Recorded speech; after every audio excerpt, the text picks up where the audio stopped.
um, chapter 0, which I called mathematical review, or chapter 0. And just here, just to show you how we are going to deal with some of mathematical concepts that are really used for the course. Now, of course, you are going to deal with so many of what is really called like exponents. And when I will say exponents, I will say when you're going to multiply, for example, let's say x to the 3 times x to the 2. Okay, that is going to be 3 plus 2 is going to be 5. Okay, just this is a refreshment. I know that most of you know it, but when I have x to the 3 divided by x to the 2, this is going to be x3 minus 2, and that is going to be x to the 1. Also, when you are multiplying, let's say 3 all squared, this means it's going to be x. 3 times 2, which is 6. X to the 0, it is 1. Then any number that is really, I will say, to the power of 0 is going to be 1. Okay, then this is very important, although maybe you will say, like, we will not need it, or we will not do anything related because, calculators are going to do most of the job. The next one is the scientific notation.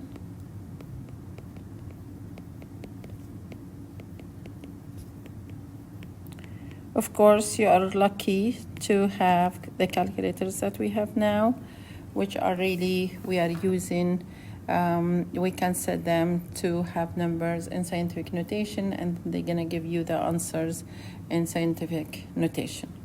Now, what is really the difference between scientific notation and standard notation? Like for standard notation, let me assume I want to have a number that is the mass, like a measurement mass of the electron.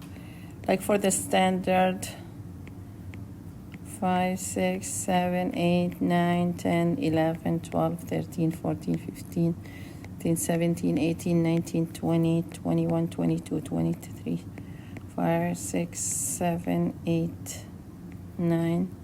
I'm not sure if I did a mistake. Okay, then this is the mass of the electron in the standard notation. And this is a very small number. Also, there are very large numbers. Then I will say here, we can simply write this number as 9.11, 10 to the minus negative 31 kilograms, which is really so neat and, good to use. Now, also, you can write this number as, if I will have this as 10 to minus 32, these are looking as if they are both scientific notation. This is not. The reason is this number should be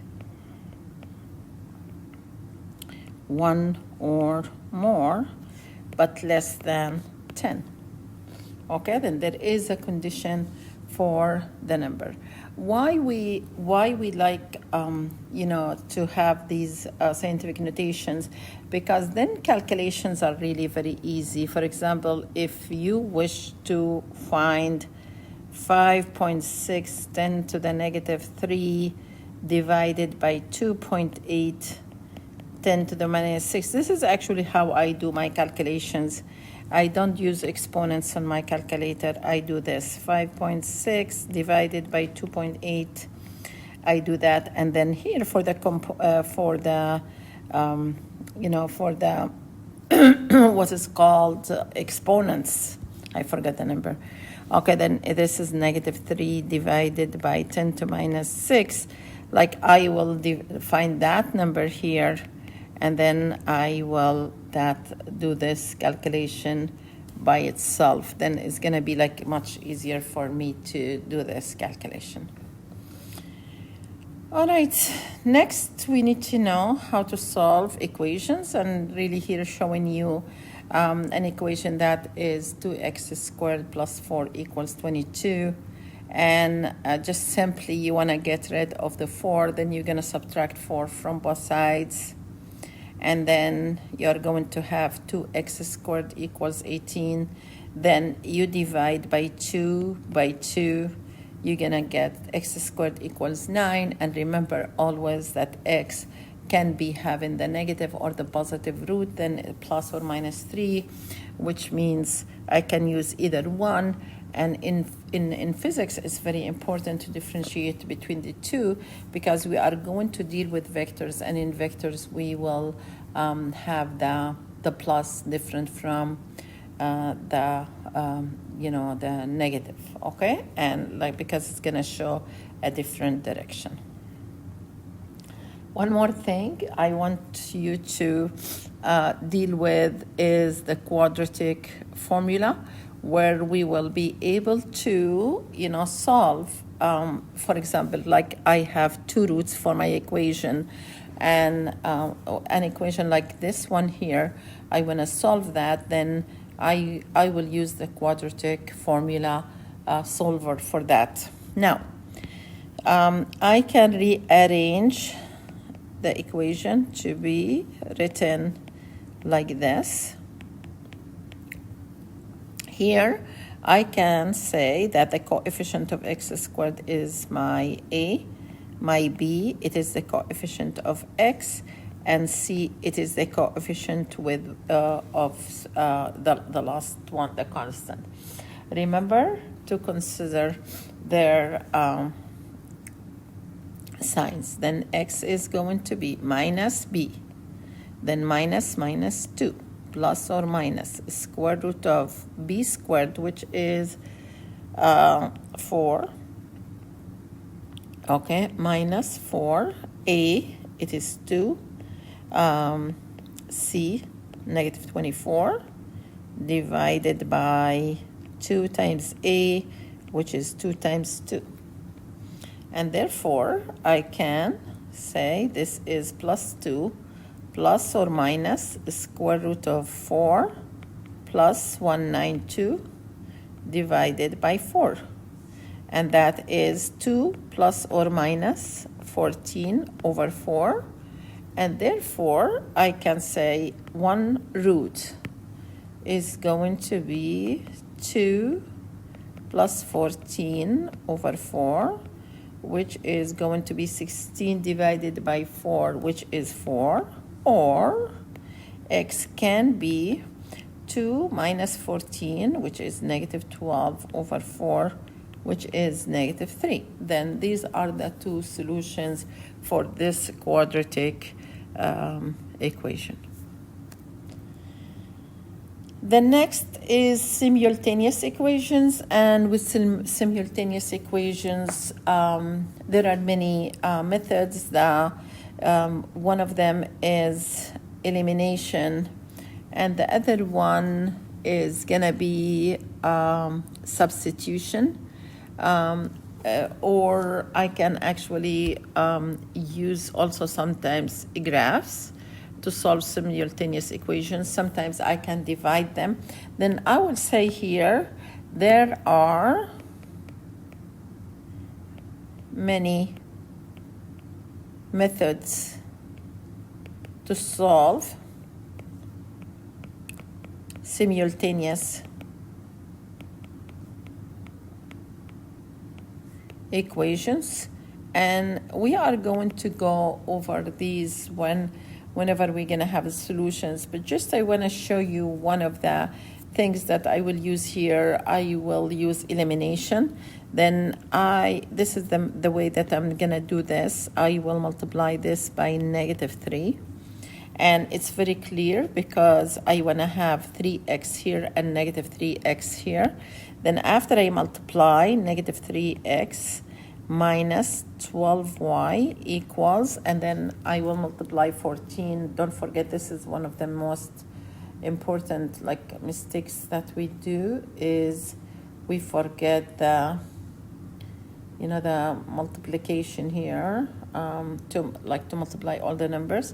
Then 14 times -3 is -42, and then 3x minus this one is not, we are not doing anything. And then here we are going to add, and when you add, you're gonna cancel these, and then this is gonna be -17y equals 42 plus 9, which is -51.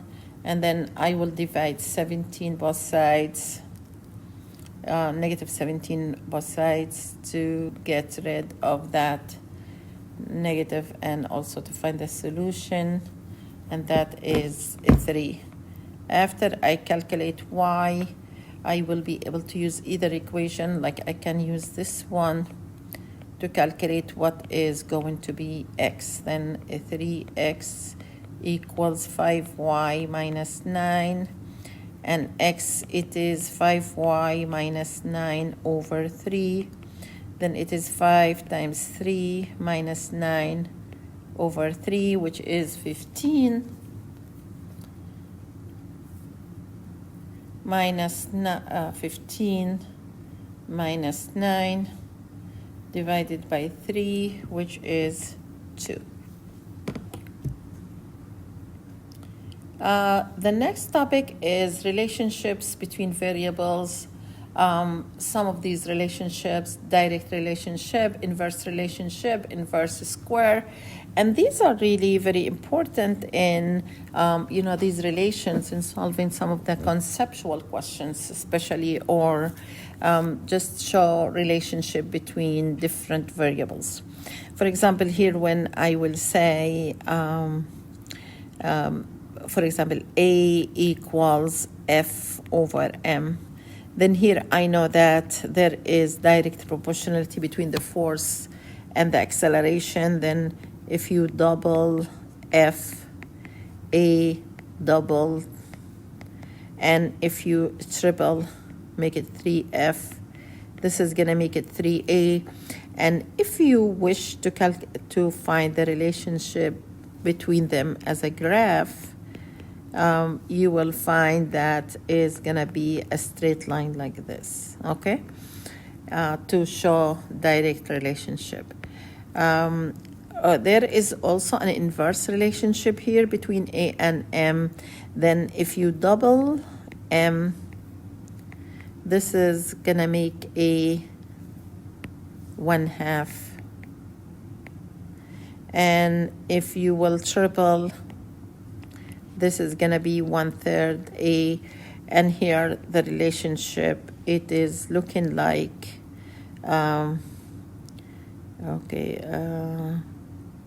this is, I want a meter per second squared versus mass in kilograms.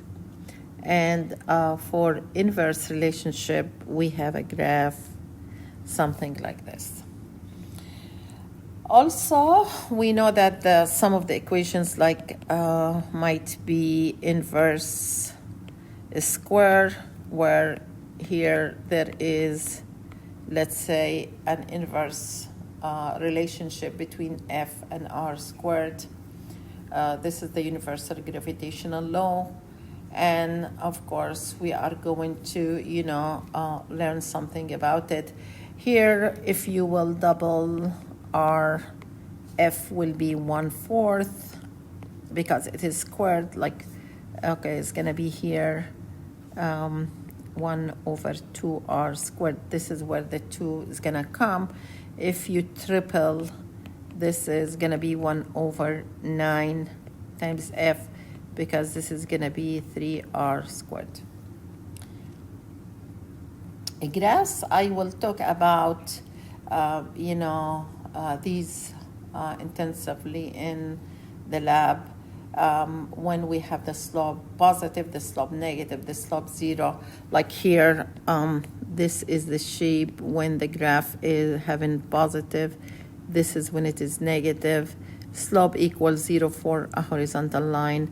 Undefined, it is when I have vertical line. And of course, we're gonna talk about slope calculation, which is rise over run, because this is something that we are going to do very frequent. I want you to also maybe review anything you have handy in your let's say from your previous math class. Areas and volumes. Okay, for example, you need to know that the area of a circle pi r squared. Of course, a triangle is 1/2 BH. A rectangle, length times width. Cube is L squared. And then volume, you need to know, for example, sphere is 4/3 pi r cubed. Cylinder is going to be pi r squared times h. These are the things that we are going to frequently use, but we might, of course, use more things later, okay? Plane geometry and trigonometry. Here, just I want you to know, like sometimes we need the relations between the angles. For example, like if I have something like this, I know that this, let's say theta 1 equals theta 2, or maybe something like this. Okay, like very easy, it's I will say geometry. Now for trigonometry, this is what I need. Okay, and we are going to deal with this like all the whole time. Then this is theta. This one is the opposite. This is the adjacent. And this is the hypotenuse. Okay, and then here I will say sine theta, it is the opposite divided by the hypotenuse, and cosine, it is the adjacent, and of course tan, it is the sine divided by the cosine, and therefore it is the opposite divided by the adjacent. Okay, and of course we are going to deal with the trigonometry very frequent. Okay, one of the things also that I want you to know, C, if this is C, this is A, this is B, this is the right triangle where C squared equals A squared plus B squared. This is a very famous triangle in physics where we have this as 3, 4, the two sides, then the third side is 5. We have like, if you multiply this by 2, 6, 8, 10. If you multiply by 3, 9, 12, 15, and go on. These are really some of the things that are really important. I believe mostly this is what I need, basically, but also there is like the sine and cosine. We're gonna go over it because you will forget about it now. We will go over it when it is needed with oscillations. This is what I need from this brief introduction. Thank you and see you. Bye.